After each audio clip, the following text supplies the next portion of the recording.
ચલો વિદ્યાર્થી મિત્રો, આજે આપણે જોઈશું બાહ્ય વિદ્યુત ક્ષેત્રમાં ડાયપોલની સ્થિતિ ઊર્જા. સ્થિતિ ઊર્જા આપણે અલગ અલગ જોઈએ છે. બિંદુવત વિદ્યુત ભારની સ્થિતિ ઊર્જા, એક કરતા વધારે વિદ્યુત ભારો હોય તો એના બધાની સ્થિતિ ઊર્જા, મતલબ કે સાપેક્ષ સ્થિતિ ઊર્જા. અત્યારે આપણે જે જોઈએ છે ડાયપોલની સ્થિતિ ઊર્જા જોઈએ છે, પણ ખાલી ઓન્લી એક ડાયપોલ નહીં. કેવો ડાયપોલ છે? એને બાહ્ય વિદ્યુત ક્ષેત્રમાં મૂકવાનું છે.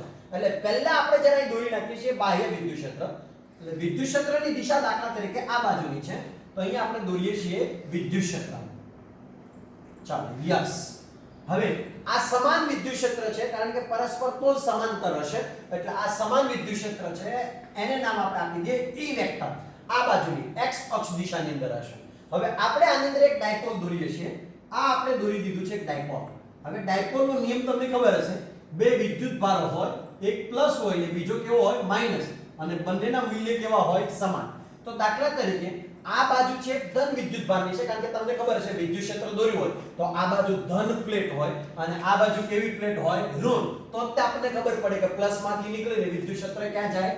માઈનસ તરફ. કારણ કે જો એરા આ બાજુ છે એટલે એનો મતલબ એ છે કે આ માઈનસ ની દિશા દર્શાવે છે અને આ જે પોઈન્ટ છે એ પ્લસ ની દિશા દર્શાવે છે. એટલે આ બાજુ ધન પટ્ટી હશે એવું વિચારી શકાય અને આ બાજુ ઋણ પ્લેટ હશે એવું વિચારી શકાય. તો ધનમાંથી વિદ્યુત ક્ષેત્ર ઋણમાં જાય. ઓબર. હવે એની અંદર આપણે એક ડાયપોલ મૂક્યું છે, તો ઋણ તરફ, ધન પટ્ટી તરફ આપણે ઋણ વિદ્યુત ભાર રાખીએ, એટલે કે -q રાખીશું. અને એવી જ રીતે અહીં માઈનસ દર્શાવી દીધો, ખાલી q લખશો તો પણ ચાલશે.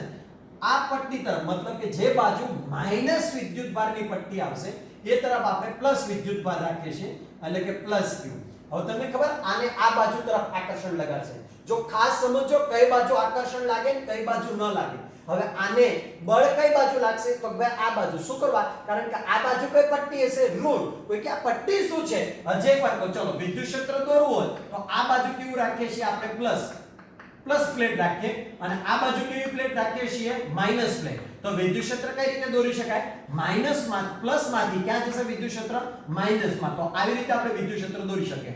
હવે વિચારો, આપણે આવી રીતે ડાયપોલ મૂક્યું હોય અને અહીંયા જો આપણે પ્લસ રાખીએ તો પ્લસ ક્યાં તરફ આકર્ષણ બળ લગાડશે? તો ભાઈ માઈનસ તરફ. અને માઈનસ વિદ્યુતભાર હોય તો માઈનસ વિદ્યુતભાર ક્યાં તરફ આકર્ષણ બળ લગાડશે? તો ભાઈ પ્લસ તરફ. તો બંને વચ્ચે શું લાગશે? ટોર્ક લાગશે. એટલે આવી રીતે આમ બળ લાગશે, આમ સીધું થવા માટે ટ્રાય કરશે. તો અહીંયા ખાસ જરા સમજજો કે આ બાજુ પ્લેટ હશે, આપણે નાની પ્લેટ જ દોરી દઈએ એટલે આપણે વારંવાર ભણાવવામાં આપણને જરૂર પડે. બોર્ડની પરીક્ષાની અંદર આ એક પ્લેટ દોરવાની જરૂર હોતી નથી. ચલો, આ બાજુની પ્લેટ છે એને આપણે નામ આપી દઈએ પ્લસ અને આ બાજુની જે પ્લેટ હશે એને આપણે નામ આપી દઈએ માઈનસ. Very good. ચાલો જોઈએ. ચલો, બંનેની પૃષ્ઠ ઘનતા એક સરખી હશે તો જ અંદર વિદ્યુત ક્ષેત્ર એક સરખું પેદા થશે. ચાલો, આ જે પ્લેટ તમને મળી છે તે કેવી હશે? તો ભાઈ માઈનસ. હવે વિદ્યુત ક્ષેત્ર ક્યાંથી નીકળ્યું? પ્લસ માંથી ક્યાં ગયું? માઈનસ માં. એટલે આ પ્લસ વિદ્યુત ભાર તરફ માઈનસ તરફ બળ લાગશે. અહીંયા આપી દીધું આપણે થીટા. હવે આટલી જેટલું ટૂલ ડાયપોલનું અંતર કેટલું હોય? તો ભાઈ 2a. હવે તો આપણે પહેલા ચેપ્ટરમાં ઓલરેડી ડાયપોલ શું છે એના વિશે આપણે ચર્ચા કરી ગયા. તો બે વચ્ચેનું અંતર આપણી પાસે કેટલું મળશે? તો ભાઈ 2a. તો આટલી જેટલું અંતર કેટલું મળશે? તો ભાઈ a. અને આટલી જેટલું અંતર કેટલું મળશે? તો ભાઈ ઉપર. પણ તમને ખબર, અહીંયા જો આપણે ઉદ્ગમ બિંદુ વિચારીએ તો નીચેની દિશા કેવી કહેવાય? માઈનસ ને ઉપરની કેવી કહેવાય? પ્લસ. તો અહીંયા લખી નાખીએ માઈનસ. જોજો પાછા એવું ના કરતા કે હવે આ બે અંતર વચ્ચેનો સરવાળો કેટલો થાય? તો ભાઈ બે વિદ્યુત ભારો વચ્ચેનું ટોટલ અંતર a + -a. તો જવાબ આવી ગયો 0. ના, એ શક્ય નથી, કારણ કે અંતરમાં માઈનસ સિમ્બોલ ગણાતો નથી. અંતર લેવું હોય તો તમારે બંને વચ્ચેનું અંતર a એટલે 2a જ લેવું પડે. ઓપા. હવે અહીંયા આપણે સપોઝ કે અંતરના ઘટક પાડવા હોય તો અહીંયા પણ થીટા છે, તો અહીંયા પણ થીટા છે. હવે આ ઘટકો માત્ર ટેક્સ્ટબુકમાં પાડેલા છે એટલે હું પાડું છું, કારણ કે એ જૂના સિલેબસની અંદર એવી રીતે સૂત્ર તારવેલું હતું એટલા માટે એને ઘટકો આપી દીધા છે ટેક્સ્ટબુક વાળાએ. બાકી સૂત્ર તારવણીની રીત અલગ છે એટલે મારે ઘટકોની કોઈ જરૂર પડશે નહીં, પણ ખાલી આમ જ પાડીએ છીએ આપણે. તો અહીંયાથી આપણે એક ઘટક પાડી દઈએ, જરા જોઈએ. તો અહીંયા -a છે, તો આટલી આટલું જે અંતર રહેશે, આટલી આટલું અંતર, એને આપણે નામ આપી દઈશું માઈનસ. ખૂણો અહીંયા બને છે એટલે -a cos θ.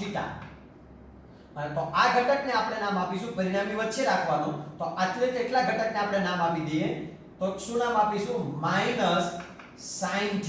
પણ a sin θ. સરસ. ચાલો, એવી જ રીતે આપણે અહીંયા પણ એક ઘટક પાડીએ, એક ઘટક આમનો છે અને એક ઘટક ઉપર તરફ આવી રીતે આમ લાગશું તો ખૂણો અહીંયા બને છે એટલે અહીંયા a વિદ્યુત અહીંયા અંતર કેટલું લીધું છે આપણે પ્લસ a લીધું છે તો a હું લખીશું તો ભાઈ a ખૂણો અહીંયા બન્યો છે તો a cos θ અને અહીંયા આ ઘટક માટે શું લખાય a sin θ. વિદ્યાર્થી મિત્રો આની આપણે જરૂર નથી એટલે આકૃતિ તમારે બીચોડો કરવાની કોઈ જરૂર નથી. આ તો આમ જ આપણે ખાલી ઘટક પાડ્યા છે. હવે આપણે જરા જોઈએ કે આ ડાયપોલ ને તમારે આમ તો જો ડાયપોલ મૂકશો એટલે સીધું ડાયપોલ આવી રીતે આમ સ્થિર થઈ જશે. શું કરવા? કારણ કે પ્લસ વિદ્યુત ભારને માઈનસ તરફ બળ લાગશે અને માઈનસ વિદ્યુત ભારને પ્લસ તરફ બળ લાગશે એટલે સીધું આવી રીતે આમ ડાયપોલ થઈ જશે. પરંતુ જો તમે એને ટોર્ક લગાડશો તો તમારે ટોર્ક લગાડીને આવી રીતે તમે એનું કોણાવર્તન કરાવી શકો છો, આવી રીતે તમે એને ભ્રમણ કરાવી શકો છો. પણ તમને ખબર હશે કે જ્યારે ટોર્કને તમે આમ ભ્રમણ કરાવશો ત્યારે વિદ્યુત ક્ષેત્ર શું ટ્રાય કરશે? ફરી પાછું પોતાને ત્યાં રિટર્ન આપવાની, ફરી પાછું સ્થિર થવાની, ફરી પાછું સંતુલન થવાની. એટલે ફરી પાછું તમારે બાહ્ય ટોર્ક આપી અને આમ ભ્રમણ કરાવવું પડે. તો જેટલું તમે બાહ્ય ટોર્ક આપશો એટલું વિદ્યુત ક્ષેત્ર વડે ફરી પાછું આ ટોર્ક મળશે. એટલે શું ઘટના બનશે? તો કે ભાઈ તમે આપેલું ટોર્ક મતલબ કે તમે એમને આવી રીતે આમ સીધું છે એને આમ ટોર્ક આપીને આમ કરવા ટ્રાય કરો છો ત્યારે વિદ્યુત ક્ષેત્ર નીચે કરવા ટ્રાય કરે છે કારણ કે તમારી વિરુદ્ધ દિશામાં ટોર્ક લગાડશે. તો જેટલું વિદ્યુત ક્ષેત્ર વડે લાગતું ટોર્ક એટલું જ જો તમે બાહ્ય બળ વડે તમારા બાહ્ય ટોર્ક જો તમે લગાડશો તો શું થશે? તો ભાઈ બાહ્ય ટોર્ક લગાડવાથી એ ડાયપોલને આ થયેલું એના ઉપર કાર્ય સ્થિતિ ઊર્જા સ્વરૂપે સંગ્રહ થશે. મતલબ કે જો ડાયપોલ આમ સીધું હોય એને તમે આમ બળ લગાડીને જ્યારે આમ ક્રોસ કરવા જશો એટલે આવી રીતે જો તમે આમ ક્રોસ કરશો થીટા ખૂણા સુધી બરાબર તો તમે જે લગાડેલું ટોર્ક છે એ શેમાં રૂપાંતર થશે? સ્થિતિ ઊર્જા. કારણ કે તમે ટોર્ક લગાડો છો એટલે એના ઉપર આ ડાયપોલ પર કાર્ય થશે અને થતું કાર્ય કેટલું હશે? સ્થિતિ ઊર્જા જેટલું. તો આપણે જરા અહીંયા લખી નાખીએ જ્યારે ડાયપોલને વિદ્યુત ક્ષેત્ર વડે લાગતું ટોર્ક જેટલું બાહ્ય ટોર્ક આપવામાં આવે તો ડાયપોલ પર કાર્ય થાય છે. તેથી ડાયપોલ પર લગાડવામાં આવતું બાહ્ય ટોર્ક. ચલો હવે બાહ્ય ટોર્કનું મૂલ્ય અને વિદ્યુત ક્ષેત્ર દ્વારા સીધું થવાનું મૂલ્ય મતલબ કે વિદ્યુત ક્ષેત્ર વડે ઉદ્ભવતું ટોર્ક બંને કેવું છે? સમાન. તો આપણે ટોર્કનું સૂત્ર આપણી પાસે શું હતું? તો ભાઈ tau vector is equal to યાદ છે ને chapter number 1 tau vector is equal to p vector cross e vector. જો પાછા ભૂલ ના કરતા વિદ્યુત ક્ષેત્રને આગળ લેશો અને ડાયપોલ મોમેન્ટને પાછળ લેશો તો નહીં ચાલે. હવે ફરી પાછો એવો ભી પ્રશ્ન થાય કે સરજી આમાં ટોર્ક ક્યાં લાગ્યું? તમે તો બળ લગાડ્યું. અરે ભાઈ યાદ કરો સીધું બળ કહેવાય પણ જ્યારે કોઈ પદાર્થ ભ્રમણ કરાવવામાં આવે ત્યારે એને બળ ન કહેવાય. આમ ભ્રમણ કરાવો છો કે શું કહેવાય? એ બળને ક્રોસમાં લગાડેલું બળ કહેવાય અને ક્રોસમાં લગાડેલું બળને શું આપણે કહીશું? ટોર્ક. તો ચલો અહીંયા જરા જોઈએ આદિ સ્વરૂપમાં ફેરવી દઈએ તો tau is equal to p e વચ્ચે શું છે વિદ્યાર્થી મિત્રો? ક્રોસ. હવે ક્રોસ કાઢશો તો શું લાગશે? તો ભાઈ sin θ. તો સૂત્ર શું બન્યું? Tau is equal to p e sin θ. તો ઉભા હવે તમે શું કરશો? તો ભાઈ તમે સૂક્ષ્મ સ્થાનાંતર કરાવી અને તમારે અહીંયા લઈ જવું છે આ ડાયપોલને. મતલબ કે 0 થી હવે એની ડાયપોલ મોમેન્ટ ભી તમને ખબર છે ડાયપોલ મોમેન્ટની દિશા કઈ હોય? માઈનસ થી પ્લસ તરફ. એટલે આ દિશાની અંદર તમારું શું હશે? Dipole moment. એટલે અહીંયા આપણે વચ્ચે લખી નાખીએ છીએ ડાયપોલ મોમેન્ટ. ડાયપોલ મોમેન્ટ આપણે શું કહેતા હતા? p vector. જો પાછા એવું ના પૂછતા કે ડાયપોલ મોમેન્ટ શું છે કારણ કે તો ઓલરેડી આપણે ભણાવી ચૂક્યા છીએ ચેપ્ટર નંબર 1 ની અંદર. ચલો તો હવે અહીંયા આપણે જરા જોઈ લઈએ કે તમે ટોર્ક લગાવશો એટલે આના ઉપર કાર્ય થશે. તો શું લખીશું? ડાયપોલ પર થતું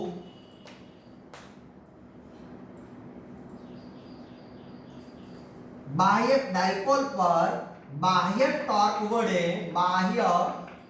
વડે થતું કુલ કાર્ય ઓવર કુલ કાર્યને આપણે શું કહીશું W ઇઝ ઇક્વલ ટુ હવે બધા નાના નાના કાર્યનો આપણે શું લેવો પડશે સરવાળો દાખલા તરીકે ટોર્ક આમ સીધું હતું તમે થોડું ડાયપોલ આમ સીધું હતું થોડું ટોર્ક લગાડ્યું એટલે આમ થયું થોડું ટોર્ક લગાડ્યું એટલે આમ થયું થોડું ટોર્ક લગાડ્યું એટલે આમ થયું થોડું ટોર્ક અને ટોર્ક લગાડીને તમે અહીંયા સુધી લાવ્યા છો તો એનો મતલબ એ થાય કે પહેલા ખૂણો કેવો હતો તો ભાઈ પહેલા ખૂણો હતો થીટા અને હવે ખૂણો કેટલો થયો તો ભાઈ થીટા 1 તો થીટા થી થીટા 1 સુધી લાવવા માટે તમે ડાયપોલ પર શું લગાડ્યું ટોર્ક પણ યાદ રાખો અત્યારે અહીંથી થીટા લઈ લેશો તો ન લેવા જોઈએ ખરેખર કારણ કે આપણે તો હવે બધા સૂક્ષ્મ કાર્ય લેવા છે અને બધા સૂક્ષ્મ કાર્યનો આપણે શું કરીશું સરવાળો તો આપણે શું નામ આપીએ W કુલ કાર્ય બધા જ સૂક્ષ્મ કાર્યનો સરવાળો એટલે DW સંકલન બોલે તો સરવાળો ચલો હવે આપણે W નું જરા કિંમતો પણ જરા મૂકી દઈએ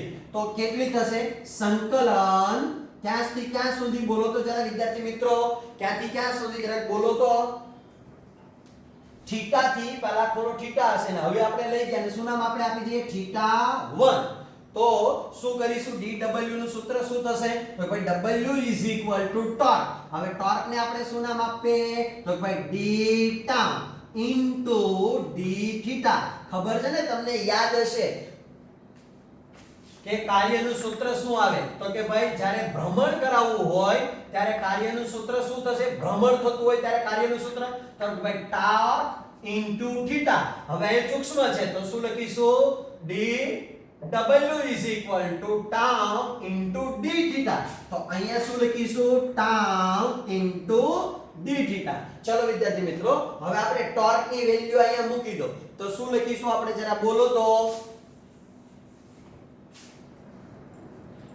W સંકલન થીટા 1 હું લખીશું tau હવે tau ની વેલ્યુ પણ મૂકી દઈએ tau ની વેલ્યુ કેટલી આવી Pe sin theta તો અહીં શું લખી નાખીએ Pe sin theta ઇન્ટુ કેટલું છે d theta વિદ્યાર્થી મિત્રો જરા યાદ રાખજો આ તમને ખબર હોવી જોઈએ કોઈ કહેશે અરે સરજી તમે ત્યાં ખોટું લખ્યું છે કારણ કે આપણી પાસે તો કાર્યનું સૂત્ર F d હતું બળ ગુણ્યા સ્થાનાંતર હા પણ એ સુરેખ કાર્ય કહેવાય અહીંયા સુરેખ કાર્ય નથી કરવાનું અહીંયા ભ્રમણ કરાવવાનું છે તો ભ્રમણ દરમિયાન W ને કાર્ય જ કહેવાય W જ કહેવાય પણ બળને લંબ બળ એટલે કે ટોર્ક કહેવાય અને સ્થાનાંતરને કોણીય સ્થાનાંતર થાય મતલબ કે એના ખૂણામાં ફેરફાર થાય એટલે સ્થાનાંતરને આપણે શું કહીશું d થીટા જોજો પાછા કહેતા નહીં આ d અહીંયા આવ્યો ના d થીટા એટલે ખૂણામાં થતો સૂક્ષ્મ ફેરફાર છે તો ચલો હવે આપણે જરા અહીંયા અંદર કિંમતો જરા મૂકતા જઈએ ચલો P ડાયપોલ મોમેન્ટ ફિક્સ રહેવાનું કારણ કે વિદ્યુતભાર નાના મોટા થવાના નથી બે વચ્ચેનું અંતર નાનું મોટું નથી થવાનું વિદ્યુતભારો તો અવડા જ રહેવાના છે ભ્રમણ કરાવવાથી એવું નથી બનવાનું કે અત્યારે અવળો વિદ્યુતભાર હોય ભ્રમણ કરીને અહીંયા લાવો તો આવડો વિદ્યુતભાર બની જાય એ શક્ય નથી એટલે એનો મતલબ એ છે કે વિદ્યુતભારની સાઈઝ એટલી જ એટલી રહેવાની બંને વચ્ચેનું અંતર બે એટલું જ રહેવાનું મતલબ વિદ્યુતભારનું મૂલ્ય અને અંતર બે સરખું રહેવાનું તો P કેવું નીકળે તો ભાઈ P કોન્સ્ટન્ટ છે એમાં કોઈ ચેન્જ આવતી નથી બાહ્ય વિદ્યુત ક્ષેત્રની બંને પટ્ટી એક સરખી છે અને બાહ્ય વિદ્યુત ક્ષેત્ર અચળ છે તો બાહ્ય વિદ્યુત ક્ષેત્ર પણ અચળ છે એટલે અહીંયા આપણે લખી નાખીએ E કારણ કે એનું સંકલન થાય નહીં અને સહગુણકો આગળ આવી છે સંકલન અહીંયા શું લખીશું થીટા અને થીટા 1 હવે યાદ છે ને નહીતર એક કામ કરો તમારે એવું નામ ના આપવું હોય તો અહીંયા થીટા 0 આપી દો શરૂઆતનો ખૂણો અને અહીંયા શું આપી દો થીટા અહીંયા નામ શરૂઆતનો ખૂણો એટલે થીટા 0 અને અહીં શું નામ આપી દઈએ થીટા અહીં થીટા 0 અને અહીં શું નામ આપી દઈએ થીટા થીટા 0 શું કરવા પાછું નામ બે શા માટે બેલું થીટા 0 એટલે શરૂઆતનો ખૂણો ચલો ઇન્ટુ શું લખીશું તો ભાઈ sin theta into d theta હવે ખબર છે ને sin નું સંકલન શું થાય તો જરા જોઈએ sin નું સંકલન શું થાય minus cos theta upper limit કેટલી છે થીટા અને લોઅર લિમિટ કેટલી છે થીટા 0 તો શું લખીશું P E આ માઈનસ સિમ્બોલ આગળ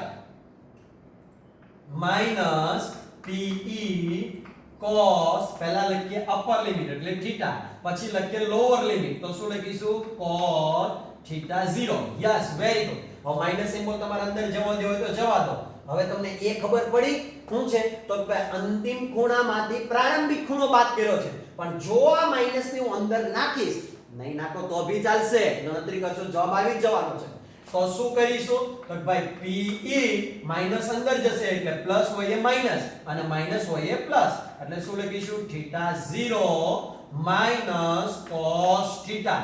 હવે મિત્રો યાદ રાખો, મોટા ભાગના વિદ્યાર્થીઓ અહીંયા ભૂલ કરે છે. પ્રારંભિક ખૂણાના cosના મૂલ્યમાંથી પછીના ખૂણાના cosનું મૂલ્ય બાદ કર્યું, એટલે પહેલો ખૂણો પહેલા આવશે અને પછી થતા કાર્યનો ખૂણો પછી આવશે. ભૂલતા નહીં, બહુ બધાને પ્રોબ્લેમ આવી જાય છે. એટલા માટે કહું છું, હવે જો તમને કોઈ પૂછે કે ભાઈ ડાયપોલ પર થતું કાર્ય એટલું હશે, કારણ કે જુદું જુદું તમને આના દાખલા બહુ બધા પૂછાયેલા હોય છે. જી નીટમાં પણ પૂછાય, ગુજરાત બોર્ડમાં બી પણ પૂછે, ગુસ્કેટમાં બી પણ પૂછાય, કારણ કે બહુ સરળ હોય. શું છે તો ભાઈ ડાયપોલ મોમેન્ટ તમને આપી દીધો હોય, વિદ્યુત ક્ષેત્ર તમને આપી દીધો. હવે તમને એમ કે ભાઈ પ્રારંભની અંદર દાખલા તરીકે ખૂણો હતો ડાયપોલનો 0 અને પછી તમે લઈ આવ્યા છો 90, એટલે 0 થી કેવો કર્યો 90, તો અહીંયા કેવો લખશો cos 0 અને અહીંયા કેવું લખશો 90. તો એવી રીતે તમને દાખલા પૂછે તો એના માટે કરવું પડતું, મતલબ કે 0 ખૂણાથી આટલો ખૂણો કરવા માટે ડાયપોલને મતલબ કે 90 સુધી લઈ જવા માટે, મતલબ કે 90 કોણાવર્તન કરવા માટે કેટલું કાર્ય કરવું પડ્યું હશે. તો એ માટેનું આપણી પાસે સૂત્ર આવ્યું છે. યાદ રાખો, કાર્યના બહુ બધા સૂત્ર આવ્યા છે, પણ આ કાર્યનું સૂત્ર શેના માટેનું છે? વિદ્યુત ક્ષેત્રમાં મૂકેલા ડાયપોલ પર થતું કાર્ય. હવે તમને શું કહે છે તો કે આપણે તો ખાલી કાર્ય નથી જોતું, આપણે તો સૂત્ર તારવણી કોની છે?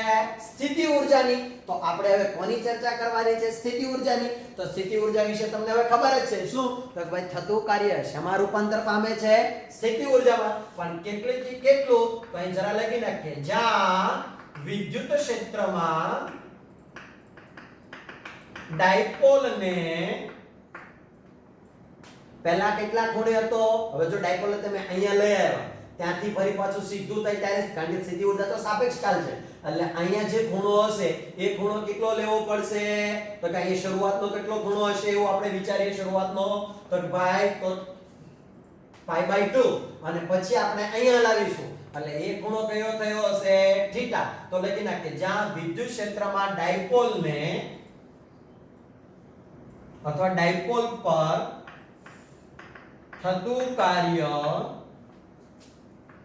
સ્થિતિ ઊર્જા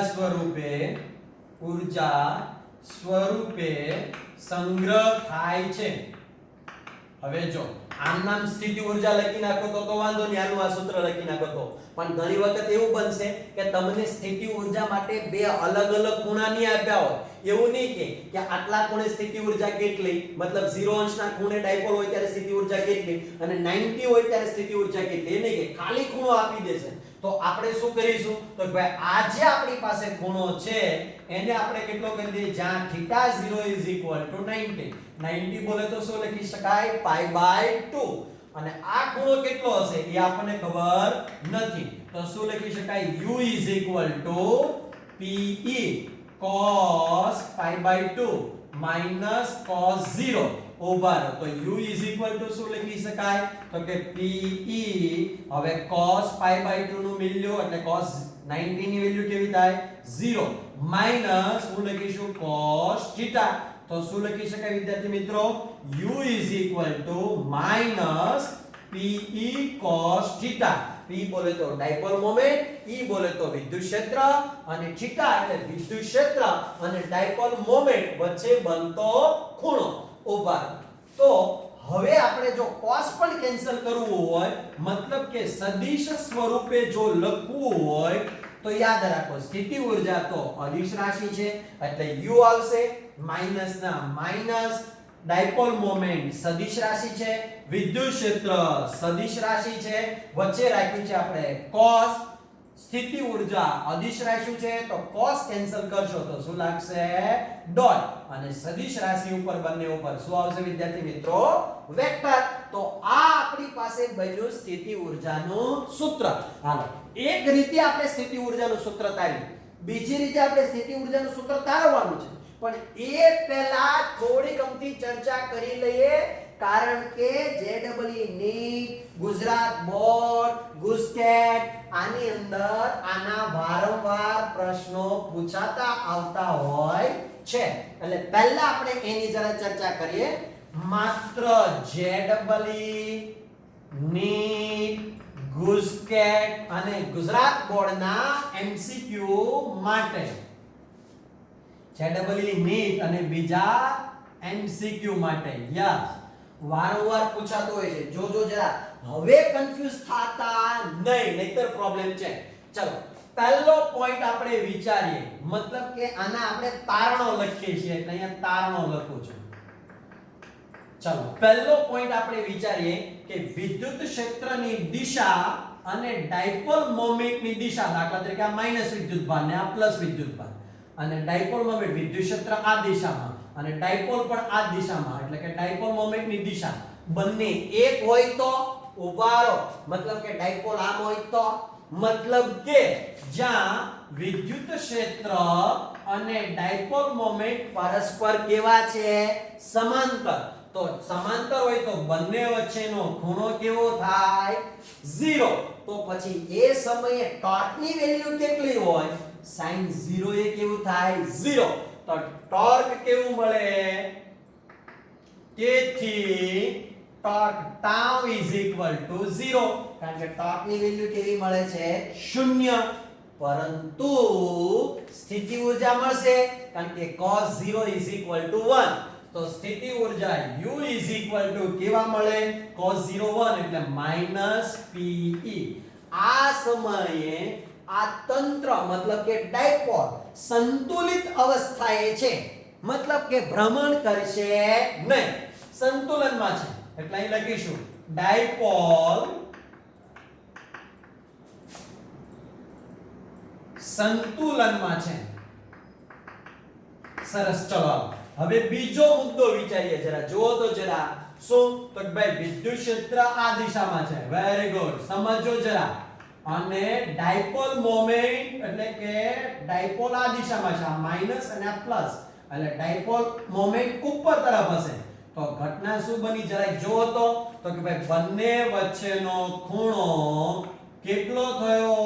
તો કે વિદ્યુત ક્ષેત્ર આ, ડાયપોલ મોમેન્ટ આ, તો બંને કેવા થયા? પરસ્પર લંબ. તો શું લખીશું? જ્યાં E વેક્ટર લંબ P વેક્ટર, તો θ = કેટલો મળશે? 90. હવે વિચાર કરો, હવે θ 90 હોય ત્યારે શું થાય? અહીંયા જતું રહ્યું છે ડાયપોલ, તો ત્યારે શું થાય? sin 90 એટલે કેવું થાય? 1. તો ત્યારે ટોર્ક સૌથી કેવું મળે? મહત્તમ. અને સ્થિતિ ઊર્જા કેવી મળે? તો ઉભા રહો, સ્થિતિ ઊર્જામાં શું છે? cos. તો અહીંયા 90 એટલે અહીંયા 90 મૂકો, cos 90 કેવું થાય? 0. તો સ્થિતિ ઊર્જા કેવી મળે? 0. પણ ડાયપોલ કઈ સંતુલિત અવસ્થાએ હશે નહીં, સંતુલનમાં નહીં હોય.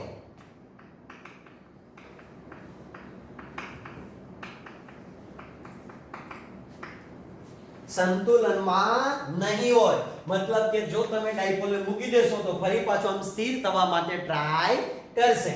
ચલો હવે ત્રીજો મુદ્દો. હવે સપોઝ કે વિદ્યુત ક્ષેત્રની દિશા આ છે, એટલે આ દર્શાવે છે વિદ્યુત ક્ષેત્રની દિશા, અને ડાયપોલ મોમેન્ટ તદ્દન ઊંધું કરી દઈએ, એટલે કે આ ડાયપોલ મોમેન્ટને ફેરવીને યસ આ બાજુ કરી નાખીએ, એટલે કે આ બાજુ શું આવશે? પ્લસ, આ બાજુ માઈનસ, એટલે ડાયપોલ મોમેન્ટની દિશા માઈનસ થી પ્લસ તરફ, એટલે આ તરફની દિશામાં. તો શું થઈ જશે? તો ભાઈ E વેક્ટર અને P વેક્ટર પરસ્પર પ્રતિ સમાંતર છે. હવે પ્રતિ સમાંતર હોય તો θ = કેટલું બને? 180. હવે વિચારો વિદ્યાર્થી મિત્રો, શું? તો કે ભાઈ sin 180 કેટલા? યાદ કરો. અને એવી જ રીતે cos 180 કેટલા? તો sin 180 કેવું થાય? 0. તો ત્યાં ટોર્ક કેવું મળે? તેથી tau = 0.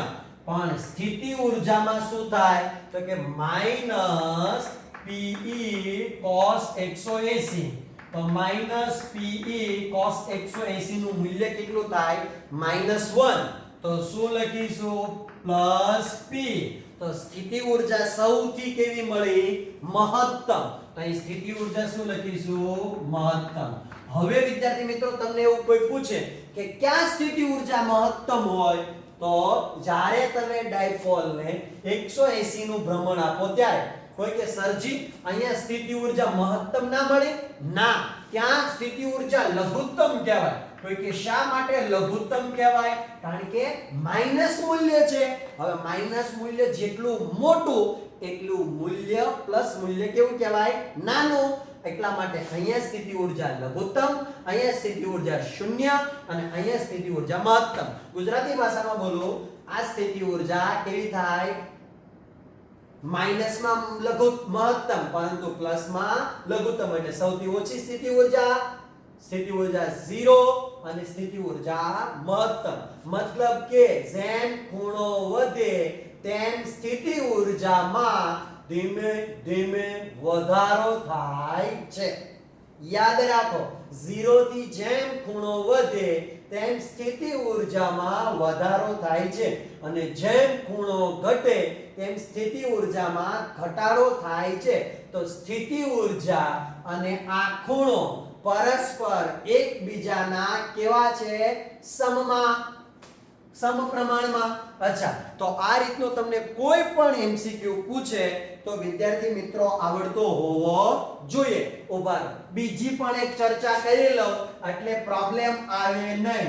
આ ગુજરાત બોર્ડમાં નથી, ઓન્લી શેમાં આવશે? JEE ને નીટમાં. હવે તમને કોઈ પૂછે કે તમે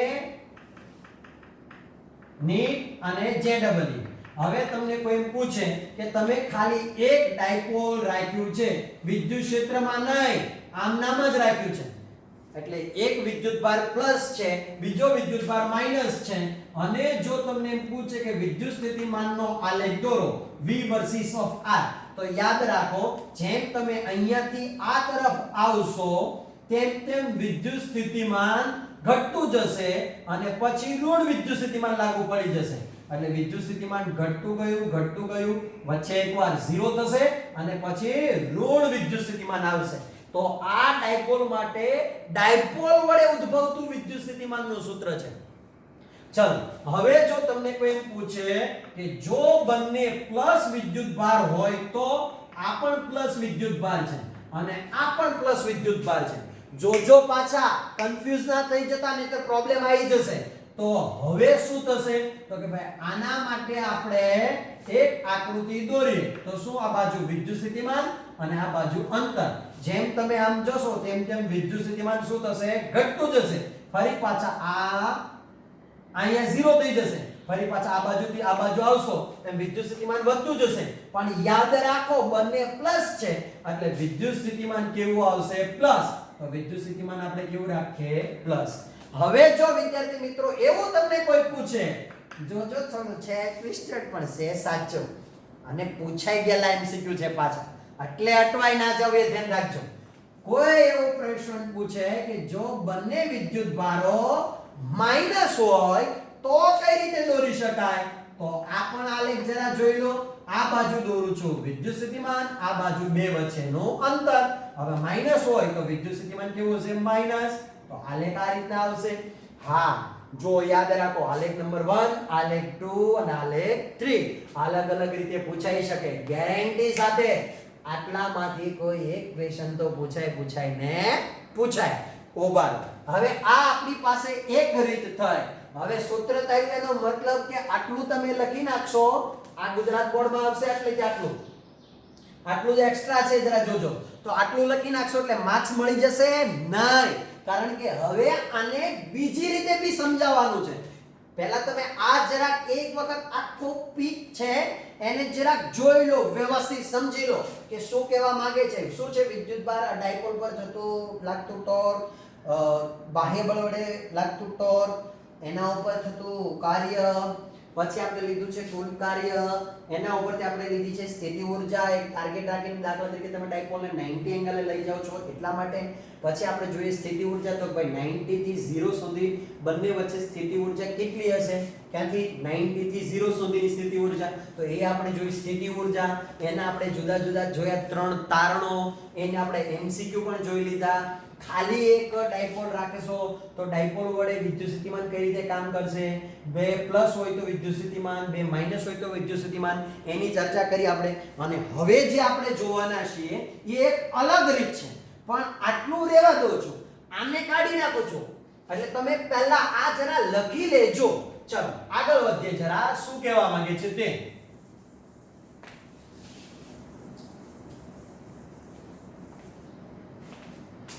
આપણે એવું વિચારીએ કે બાહ્ય વિદ્યુત ક્ષેત્રની આ બીજી રીત છે, જરાક સમજજો. આ પહેલી રીત આવી ગઈ, રીત નંબર 2 અલગ રીતે વિચારવાનું છે. આ રીત નંબર 1 થી આપણે વિદ્યુત સ્થિતિમાનનું સૂત્ર તાર્યું છે. ચલો તો આપણે અહીંયા જોઈએ કે દાખલા તરીકે તમે અહીંયા દોરી દીધું છે વિદ્યુત ક્ષેત્ર. આને આપણે નામ આપી દઈએ E વેક્ટર. સરસ. ચલો હવે તમે અહીંયા એક લઈ આવ્યા છો ડાયપોલ, એટલે આ પ્લસ વિદ્યુતભાર અને આ કેવો છે માઈનસ વિદ્યુતભાર. ચલો હવે તમને ખબર છે જેમ તમે આગળ જશો તેમ વિદ્યુત સ્થિતિમાન વિદ્યુત ક્ષેત્રની દિશામાં જાવ તેમ વિદ્યુત સ્થિતિમાન ઘટતું જાય. તો આમ જશો તેમ વિદ્યુત સ્થિતિમાન ઘટતું જશે, એટલે ચોક્કસ અંતર હોવા જરૂરી છે. તો આટલી તેટલું જે અંતર છે એને આપણે નામ આપી દઈએ r વેક્ટર 1 અને આટલીથી આટલું જે અંતર છે એને આપણે નામ આપી દઈએ r વેક્ટર 2. Yes, good. હા, અને આ બંને વચ્ચેનું અંતર પૂછવાનું ના હોય, ખબર જ હોય. બે ડાયપોલ વચ્ચેનું અંતર કેટલું હોય 2a.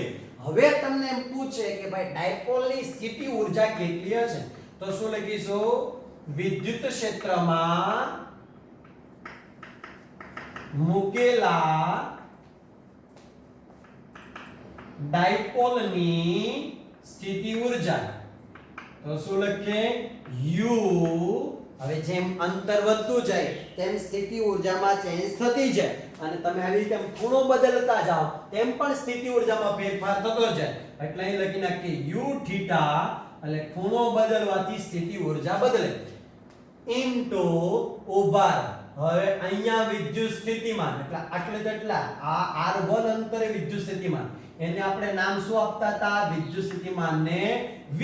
r અંતર એટલે શું લખું, vr1. અને અહીંયા વિદ્યુત સ્થિતિમાન હોય એટલે r2 અંતરે વિદ્યુત સ્થિતિમાન, જેને આપણે શું નામ આપીએ, vr2. અહીંયા માઈનસ વિદ્યુતભાર છે તો વિદ્યુત સ્થિતિમાન કેવું મળશે, માઈનસ. અચ્છા, અહીંયા વિદ્યુત સ્થિતિમાન એટલે કે આને અહીંયા લાવવા માટે કરવું પડતું કાર્ય q ઇન્ટુ વિદ્યુત સ્થિતિમાન, અને અહીંયા લાવવા માટે કરવું પડતું કાર્ય, દાખલા તરીકે વિદ્યુત સ્થિતિમાન લેવા જાઓ પણ વિદ્યુતભાર તમને કેવો મળે છે, માઈનસ. તો હું લખીશું માઈનસ q માઈનસ. હવે બંને વચ્ચેનો સ્થિતિ ઊર્જા, બંને બે વિદ્યુતભારો વચ્ચેની સ્થિતિ ઊર્જાનું સૂત્ર 1/4πε0 સરવાળો કરું છું. આનો વિદ્યુતભાર કેવો છે, પ્લસ q, આનો વિદ્યુતભાર કેવો છે, માઈનસ q, અપોન બંને વચ્ચેનું અંતર કેટલું છે, 2a. તો વિદ્યુતભારને આપણે કોમન કાઢી નાખીએ q, તો અહીંયા શું લાગશે, vr1 માઈનસ vr2 માઈનસ, કારણ કે આ માઈનસ વિદ્યુતભાર છે, અપોન 4πε0 તો આ આપણી પાસે આવી ગયું બીજી રીતે સ્થિતિ ઊર્જાનું સૂત્ર. હા, ખૂણો કઈ રીતે કામ કરે છે જો એ તમારે જોવું હોય તો એની પણ આપણે ચર્ચા કરી લઈએ. કે દાખલા તરીકે આ આપણી પાસે વિદ્યુત ક્ષેત્ર છે. હવે તમે ડાયપોલને ક્રોસ કરી દીધું છે, એટલે કે ભ્રમણ કરાવી દીધું છે, તો પછી એની સ્થિતિ ઊર્જા કેટલી થશે એની પણ જરા આપણે ચર્ચા કરી લઈએ, જરા જોઈએ. તો તમને ખબર, આટલીથી આટલું અંતર બેયનું સરખું છે એટલે આટલીથી આટલું અંતર કેટલું થઈ જશે, તો ભાઈ r વેક્ટર 1, અને આટલીથી આટલું આનું અંતર પણ કેટલું થઈ જશે, r વેક્ટર 2. તો હવે તમે વિચાર કરો, બેયના અંતર સરખા છે, 2 ની જગ્યાએ 1 નામ આપી દો તો પણ ચાલશે. હવે બેયના ઉદ્ગમ બિંદુથી મતલબ પ્લસ પ્લેટ થી અંતરો એક સરખા છે. હવે અંતર બેના એક સરખા હોય તો વિદ્યુત સ્થિતિમાન કેવું મળે, એક સરખું. જો એક સરખું વિદ્યુત સ્થિતિમાન મળે તો બે વિદ્યુત સ્થિતિમાનનો તફાવત કેવો થઈ જાય, 0. તમે યાદ કરો વિદ્યુત સ્થિતિમાનનો તફાવત કેવો મળી જાય, 0. તો શું લખીશું, u θ આનું મૂલ્ય તમને મળી જાય 0. શું કરવા, કારણ કે એક સરખા અંતરે છે, યાદ રાખો એક સરખા અંતરે, તો વિદ્યુત સ્થિતિમાન બેયનું સરખું થાય તો વિદ્યુત સ્થિતિમાનનો તફાવત કેવો મળી જાય, 0 minus q square upon 4 pi epsilon 0 2a તો શું મળી ગયું u theta is equal to આ 0 minus q square upon 4 pi epsilon 0 2a જો બીજી રીતે વિચારીએ આને આપણે નામ આપી દઈએ સમીકરણ નંબર 1 અને સમીકરણ 1 ને જો આપણે બીજી રીતે પણ વિચારીએ તો તમને ખબર આ પણ સ્થિતિ ઊર્જા દર્શાવે છે કારણ કે વિદ્યુત સ્થિતિમાનમાં થતો ફેરફાર ગુણ્યા વિદ્યુત ભાર તો એ શું દર્શાવે છે સ્થિતિ ઊર્જા તો આપણે આવી રીતે પણ લખી શકીએ u theta is equal to q delta v minus વિદ્યુત ભાર કેટલો છે જરા જોઈએ q square upon 4 pi epsilon 0 2a તો હવે આને આપણે શું કહીશું સ્થિતિ ઊર્જા તો હું નામ આપીએ u minus s square 4 pi epsilon 0 2a તો u is equal to આપણે શું લખી શકાય બોલો તો જરા pe cos theta તો શું લખાય minus pe cos theta minus s square 4 pi epsilon 0 2a q square આ q છે ને વિદ્યુત ભાર તો q square upon 4 pi q square upon 4 pi epsilon 0 2a હવે cos કાઢવું હોય તો શું લખી શકે minus p vector dot e vector minus q square 4 pi epsilon 0 2a તો આ આપણે બીજી રીતે પણ સૂત્ર તારવી નાખ્યું એટલે યાદ રાખો વિદ્યાર્થી મિત્રો પહેલી રીતે સૂત્ર તારવવાનું છે તમને બોર્ડમાં પૂછે તો અને બીજી રીતે એક વખત તારવ્યા પછી પાછળ આપણે જે બાજુમાં લખ્યું હતું એ બધા તારણો લખ્યા પછી તમારે આ રીતે પણ સૂત્ર તારવણી કરવી પડે તો તમને પૂરા માર્ક્સ મળે થેન્ક યુ વેરી મચ વિદ્યાર્થી મિત્રો આને વ્યવસ્થિત તૈયાર કરજો આ વારંવાર પૂછાતો આવતો મુદ્દો છે કારણ કે આના જે સૂત્રો બનેલા છે આના સૂત્રો